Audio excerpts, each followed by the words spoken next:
eshitishim bo'yicha juda katta razborga aralashib qolsiz, 5-6 ta bolasini urib taltaqib tashlabdi. Qayerda bo'ldi bu voqea? Farg'onalarda. Xo'p, sizni shu taltaqib tashlagandan keyin nima qildingiz siz?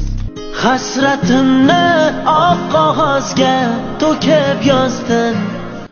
Demak, siz ularni ustidan yozgansiz. Tushunarli. O'zi nima sababdan urishdilaring? Bir qiz uchun. Qo'ying endi, katta bola endi bitta qiz uchun razbor qilib talpaqib yuribsizlarmi endi? Endi sizga shu yarashadimi endi bitta qiz uchun yozishingizni qilib yurish? Mayli. Onqara mayli ham deb qo'yadi, endi qayerda turadi o'zi u qiz? Bizning qishloqda.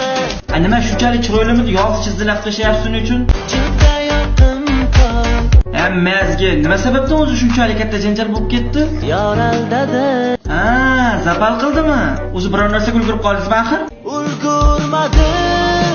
Shunaqada gaplashib yurasiz, oxiri hech nimaga ulgurmasdan zapal olib turib ketasiz keyin siz ham. Bitqizib olay xatlarimni.